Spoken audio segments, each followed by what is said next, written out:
ይህ ግለሰብ የሰው ቤት ገብቶ ቁም ሳጥን ውስጥ ይኖራል። ሰዎቹ ከቤታቸው ሲወጡም ከቁም ሳጥን ውስጥ በመውጣት ምግብ ይመገባል። ለ10 ዓመታት ያክልም በዚህ ቤት ውስጥ በዚህ መልኩ ኖሯል። ለረጅም ጊዜ ከመኖሩ የተነሳም ራሱን እንደ ቤተሰብ በመቁጠሩ ባለቤቶቹ ሲወጡ ቤቱን ያስተካክላል። ቢሆንም ይህንን ሁሉ ጊዜ የቤቱ ባለቤቶች የማያውቁት ሰው አብሯቸው እንደሚኖር አያውቁም። ይህ ታሪክ ከ10 ዓመት በፊት ይጀምራል። ጆን ደስ የማይል ህይወት የሚኖር ግለሰብ ነበር። ታዲያ በአንዱ ቀን ሰዎች ሊገድሉት ሲያሯሩጡት በቅርቡ ያገኘው መኪና ውስጥ በመግባት ይደበቃል። ሰዎቹ እንዳያገኙት በመፍራትም መኪናው ላይ ተጭኖ የነበረ ቁም ሳጥን ውስጥ ይገባል።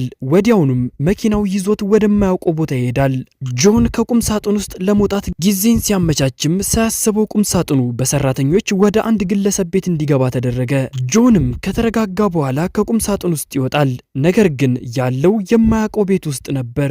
በቶሎ ከዚህ ቤት ውስጥ ለመውጣት ሲሞክርም የቤቱ ባለቤቶች እሱ ወደ ነበረበት ክፍል ይመጣሉ።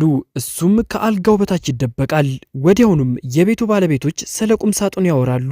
ጆንም የሚያወሩትን ወሬ እየሰማ እንቅልፍ ይወስደዋል። ከእንቅልፉ ሲባንንም ቀኑ መሽቶ ነበር።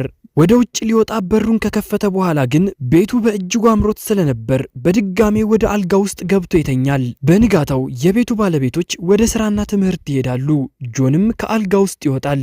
በመቀጠልም ቆሽሸው የነበሩ ሳህኖችን በሙሉ ያጥባል። እዚህ ቤት ውስጥ ብዙ ጊዜያትን ለመቆየት በማሰብም ቁም ሳጥኑን ከፍቶ ከጀርባው በኩል መደበቂያ ክፍል ይሰራለታል። ወዲያውኑ የቤቱ ባለቤት ወደ ቤቷ ትመለሳለች። ወደ ምግብ ማብሰያው ክፍል ስትገባም ሁሉም ጸርቶና ተስተካክሎ ነበር የጠበቃት። እሷም በመጀመሪያ ልጇ ያስተካከለችው ቢመስላትም ልጇ ገና ከትምህርት አልመጣችም።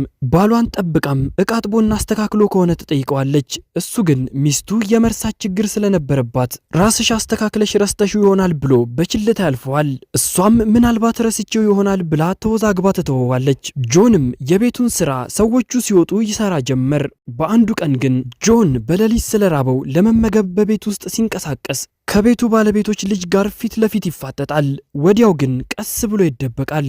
ልጅቷም ያየችው የቤተሰብ አባል መስሏት በችልታ ታልፈዋለች። ታዲያ የዚህ ቤት ባለቤት የሆነችው ይህች ሴት ሁልጊዜ ስትወጣ ቤቱን አታስተካክልም። ነገር ግን ስትመለስ ቤቱ ሁሉ ተስተካክሎ ይጠብቃታል።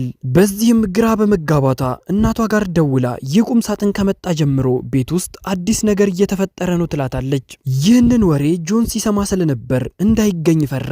ይህ የልብስ ማስቀመጫ የመጣው የቤቱ ባለቤት ከሆነችው ሴት አያት ቤት ነው። ይህች ሴትም ሕፃን እያለች እዚህ ቁም ሳጥን ውስጥ ከወንድሟ ጋር ድብብቆሽ ይጫወቱ ነበር። በዚህም የወንድሟ መንፈስ እንደሚኖርበት አመነች። ወደ ቁም ሳጥን ውስጥም ገብታ የወንድሟን ስም ትጣራ ጀመር። ጆንም ይህንን ሲሰማ ልቡ ስላልቻለ በእጁ ምልክት ይሰጣታል። እሷም እውነት የወንድሟ መንፈስ እንዳላመነች በተደጋጋሚም ከዚህ ቁም ሳጥን ጋር ብቻዋን ማውራት ጀመረች። ይህ ተግባሯ እየተደጋገመ ሲመጣም ጆን እያዘነላትና እየወደዳት መጣ። በቀጣዩ ቀን ጆን ቤቱን በማስተካከል ላይ ሳለ የቤቱ ባለቤት ልጅ ከፍቅረኛዋ ጋር ወደ ቤት ተመለሰች። እሱም ተደብቆ ያዳምጣቸው ጀመር። የሚያወሩትም የልጅቷ ፍቅረኛ መጥፎ ፎቶ ስለያዘባት የሚላትን ሁሉ እንድታደርግለት እያስገደዳት ነበር። በዚህም ጆን በእጅጉ ይናደዳል። አስገድዶም ወደ ክፍሏ ይዟት ሲገባ ያያል። በዚህ ተናዶም መበቀል ፈለገ። ቢሆንም በቀል ሊያጋልጠው ስለሚችል የልጅቷን ስልክ ወስዶ የፍቅረኛዋን ስልክ ቁጥር ማግኘት ቻለ። ደውሎ ከቀጠረው በኋላም አባቷ እንደሆነ ነግሮት ያነሳትን ፎቶ በኃይል እንዲያጠፋ አደረገው። እሱም ለሕይወቱ ስለፈራ ፎቶዎቹን አጥፍቶ አጠገቧ እንደማይደርስባት ተናግሮ ሄደ። ይህንን ነገር የቤቱ ባለቤት ልጅ ስትሰማም ከአባቷ ጋር በፍቅሬ መሃል ለምን ገባህ ብላ ተጣላች። በንዴትም ቤቱን ጥላ ትወጣለች። እናቷም ከኋላ ተከትላት ትሄዳለች። አባትየውም ተከትሏቸው ወጥቶ ለጥቂት ቀናት እንዲዝናኑና እንዲረሱት ነግሯቸው ወደ ቤት ይመለሳል። ጆን አባትየው ወደ ስራ ይሄዳል ብሎ ቢጠብቅም ተዘገጃጅቶ ሌላ ሴት ቤቱ ጋብዞ ሚስቱ ላይ ሲማግጥ ያዘው። ታዲያ የቤቱ ባለቤት የሆነችውን ሴት ጆን ስለወደዳት ሊበቀልላት አሰበ። በዚህም የፕላስቲክ ውሃ መጠጫዎችን ቆርጦ ተናዳፊ ተርቦችን ይሰበስባል። እነዚህ ተርቦች ለዚህ ቤት ባለቤት ለሆነው ሰው አለርጂዎች ነበሩ። በመቀጠልም የሰበሰባቸውን ተርቦች በቆሻሻ መጣያ ውስጥ ይሞላቸዋል። ከቆይታ በኋላም የቤቱ ባለቤት ሚስቱ ላይ ሲወሰልት ቆይቶ ቤቱን በማጽዳት ላይ ሳለ ቆሻሻ ለመጣል ተርቦቹ ያሉበትን መጣያ ይከፍተዋል። በዚህ ጊዜ ተርቦቹ በመውጣት ሰውየውን ይነድፉታል። አለርጂ ስለነበረበትም መተንፈስ ያቅተውና መሬት ላይ ይወድቃል። ጆንም መሬት ላይ እንደወደቀና መተንፈስ እንዳቃተው እያየ እርዳታን ይከለክለዋል። በዚህም ይህ ግለሰብ ሕይወቱ ያልፋል። ሚስቱ ስትመለስ አይታው ትጮኻለች። በእጅጉም አዝና ታለቅሳለች። ጆንም ይህንን ነገር ሲያይ ልቡ በእጅጉ ይነካል። ቢሆንም ፖሊሶች ያረጋገጡት በተርቦች ተነድፎ መሞቱን ነበር።